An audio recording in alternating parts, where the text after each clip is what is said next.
कि लॉकडाउन सरकार ने डिक्लेयर किया, कारोबार मेरा सरकार ने बंद कराया, मुझे प्रभावित सरकार ने किया, तो मुझे आत्मनिर्भर करने की जिम्मेदारी सरकार की है और सरकार ने ये 4 महीनों का जो पावर बिल है उसे माफ करके मुझे आत्मनिर्भर करना ही होगा। क्योंकि देखिए, हमारा शहर और पूरे इंडिया के सभी शहरों में फर्क है। हमारा शहर स्पेशल है, एक मैनचेस्टर, ये रोजगार प्रोवाइड करने वाला शहर है और यहाँ पर पावर के ऊपर नई नीति बनना जरूरी है। इलेक्ट्रिसिटी के पिछले 10-11 सालों में टोरेंट ने जो दलाल नेता पाले, जो वक्तन फौक्तन जनता के बीच में टोरेंट के खिलाफ अनाप शनाप बातें करके, टोरेंट के खिलाफ धरना आंदोलन की बात करके अपनी रोजी रोटी सेक कर चले जाते हैं और टोरेंट के खिलाफ कोई भी मजबूत कदम नहीं उठाते कि वे नेता गरीब लोगों की बिल्डिंग गिराने के लिए हाई कोर्ट, सुप्रीम कोर्ट चले जाते हैं, लेकिन टोरेंट की गलत नीतियों के खिलाफ सिर्फ भोग के निकल जाते हैं। कितनी ताजुब की बात है। आज ये टोरेंट जो इतने खतरनाक पैंडेमिक में 100 करोड़ केंद्र सरकार को तो देने को तैयार है, जिस शहर में कारोबार कर रही है, लाखों करोड़ों रुपया यहां से कमाया है, उस शहर में नेताओं को खुश करने के लिए गणपति का पंडाल लगाती थी, ईद बनाती थी, इफ्तारी की बेहतरीन नेताओं को दावत देती थी, 200-400 घरों को जो है राशन तक नहीं पहुंचा सकी। इस पे कोई नेता बोलने को तैयार नहीं। शायद उनके घर पहुंच गया होगा। मतलब आपका बोलना है कि जो नेता जो टोरेंट के खिलाफ जो धरना मोर्चा करते थे, तो वही कहीं ना कहीं जो है टोरेंट के दलाल भी थे। बिल्कुल ना। आप देखिए कि किन नेताओं के पास फ्रेंचाइजी है। टोरेंट फाइन मारता है और उसका सॉल्यूशन कौन निकालता है? वही नेता है। 50% किसी के पास दुकान चल रही है लेस की, किसी के पास 60% लेस की दुकान चल रही है। पर मैं इन नेताओं से पूछना चाहूंगा कि टोरेंट को ऐसा कौन सा कानून दिया हुआ है सरकार ने जिसके माध्यम से वो लाखों रुपए का फाइन भी लगाती है और आपके बोलने पर 50% लेस भी कर देती है? ये कौन सा ऐसा कानून है, कौन से जीआर में लिखा हुआ है? अगर वो नेता मुझे बता दे तो मैं आपके खिलाफ या टोरेंट के खिलाफ बोलना बंद कर दूं। अगर अभी तक आपने द वॉइस को सब्सक्राइब नहीं किया है तो प्लीज़ अभी सब्सक्राइब करें। हेलो फ्रेंड्स, मैं Firoz Memon, the voice news में आप सबका स्वागत है। आज भिवंडी के अंदर एक ऐसा माहौल बना है कि हर कोई परेशान है। लॉकडाउन के ज़रिए हर किसी की जो कामकाज था, कारोबार था, वो ठप पड़ा हुआ है और उसमें टोरेंट कंपनी की जो मार पड़ रही है वो एक अलग मुद्दा बना है शहर का। क्योंकि अगर हम देखेंगे कि जो बिल आ रहा था टोरेंट कंपनी का पिछले 3-4 महीने में जो आ रहा था बिल, उसके बाद में अचानक से एकदम बिल डबल और ट्रिपल आने लगा, तो उसमें काफ़ी लोग परेशान हो गए। हमने भी उसके अंदर एक सिग्नेचर कैंपेन चलाया था। लेकिन आज नौबत यह आ गई है कि टोरेंट कंपनी भी एक तरफ से लोगों को प्रेशर डाल रही है कि बिल भरो बिल भरो। तो इसी सिलसिले में बात करने के लिए हमारे साथ में MIM के नेता शादाब उस्मानी साहब है, तो हम उनसे बात करेंगे और उनसे जानने की कोशिश करेंगे कि आखिर इस लॉकडाउन में क्या करना चाहिए, कि टोरेंट पावर मतलब क्या स्टेप लेना चाहिए। तो शादाब भाई, सबसे पहले तो आपका बहुत बहुत स्वागत है हमारे चैनल में। थोड़ा सा हम आपसे जानना चाहेंगे कि ये जो परेशानी आई है तो इसमें टोरेंट पावर से किस तरह से डील किया जाए, उसके बिल भरना है नहीं भरना है, क्या है, आप थोड़ा सा इसके ऊपर थोड़ी सी रोशनी डालिए। देखिए, सबसे पहले तो टोरेंट पावर जो गलत नीतियों पे काम कर रही है, मैं उसको उजागर करना चाहूँगा। हम सभी जानते हैं कि 22 मार्च से लॉकडाउन जारी हुआ और पूरे देश में ये जारी है। इसके चलते पूरे देश के नागरिक का कारोबार जो है उद्ध्वस्त हो गया है, बर्बाद हो गया है और सभी माशी तंगी से जूझ रहे हैं। इसका एहसास केंद्र सरकार को था कि इस माशी तंगी के चलते वो पावर बिल भरने से अपने आप को असहाय महसूस करेंगे। इसलिए 28 मार्च को एक प्रेस रिलीज के माध्यम से केंद्र सरकार ने ये बताया कि उसने सेंट्रल इलेक्ट्रिसिटी रेगुलेटरी कमीशन को हिदायत जारी की है कि जेनकॉस और CPSU मतलब central public sector undertaking India, जो कि पावर जनरेटिंग कंपनी है, ये दोनों को हिदायत जारी किया है कि डिस्कॉम यानी डिस्ट्रीब्यूशन कंपनीज जो है, जो पावर को डिस्ट्रीब्यूट करती है, इनसे किसी भी तरह का 3 बिलिंग टर्म मतलब 22 मार्च से लेके 22 जून मतलब 22 जून से 30 जून के बीच में 3 बिलिंग टर्म जो ख़त्म होता है, किसी भी तरह का पैसों का मुतालबा ना करे।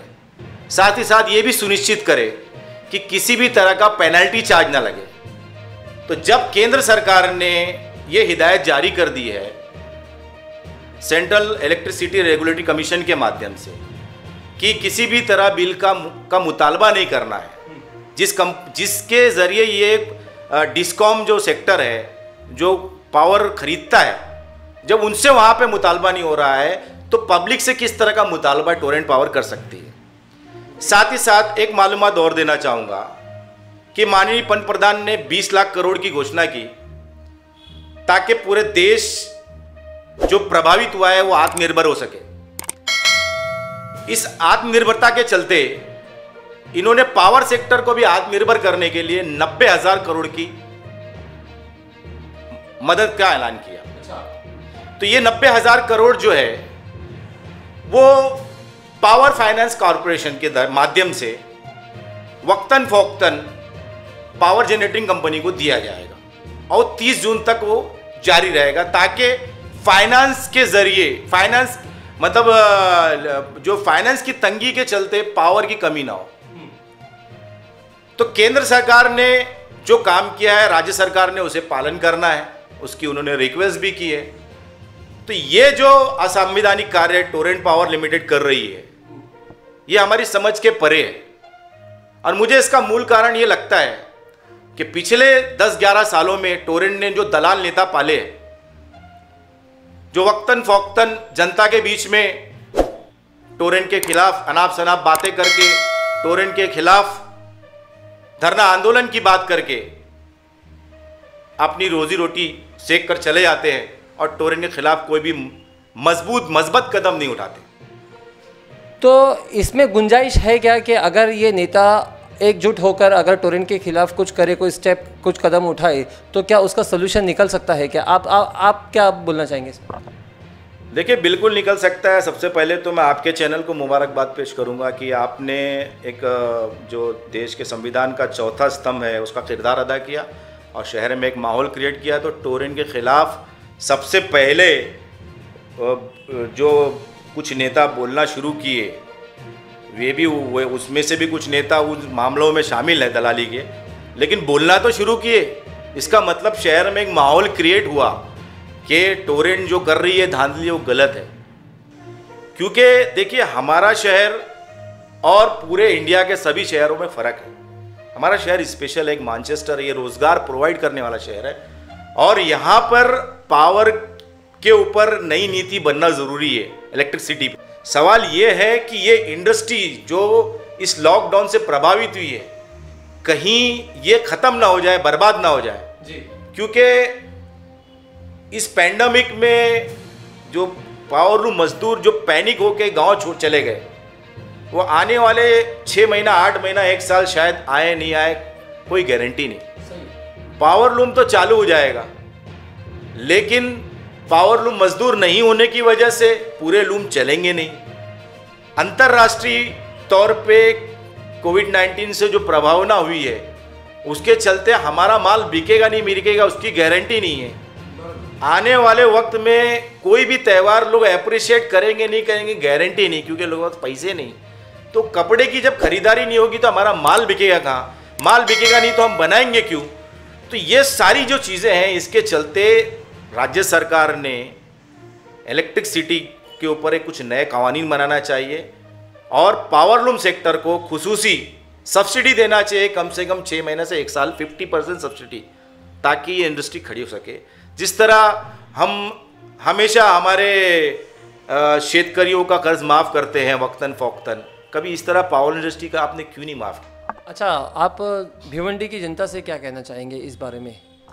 भिवंडी की जनता से मैं खुसूसी अपील करूंगा कि किसी भी तरह के दबाव में ना आए, किसी भी नेता के बहकावे में ना आए, किसी भी तरह का पावर बिल का आपको भुगतान आने वाले लॉकडाउन ख़त्म होने तक आपको नहीं करना है, नहीं करना है, नहीं करना है। उसकी वजह यह है कि लॉकडाउन सरकार ने डिक्लेयर किया, कारोबार मेरा सरकार ने बंद कराया, मुझे प्रभावित सरकार ने किया, तो मुझे आत्मनिर्भर करने की जिम्मेदारी सरकार की है और सरकार ने ये 4 महीनों का जो पावर बिल है उसे माफ़ करके मुझे आत्मनिर्भर करना ही होगा।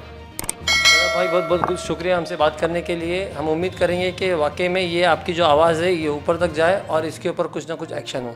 तो दोस्तों ये थे हमारे साथ में MIM के नेता शादाब उस्मानी, जो कि टोरेंट पावर की नीतियों के ऊपर उन्होंने काफ़ी स्पष्ट बातें की। और हम आपसे ये गुजारिश करेंगे कि हमने जो सिग्नेचर कैंपेन स्टार्ट किया था तो ये अभी तक जारी है, हमारी लड़ाई जारी है टोरेंट के साथ में। जब तक के बिल माफ़ नहीं हो जाते तब तक के हम इस जंग को जारी रखेंगे। तो आप प्लीज़ हमारे डिस्क्रिप्शन में जाके जो हमारा लिंक है सिग्नेचर कैंपेन का, तो उसमें जाके आप उसको साइन कीजिए और हमारे साथ जुड़िए और हमें सपोर्ट कीजिए। Thank you.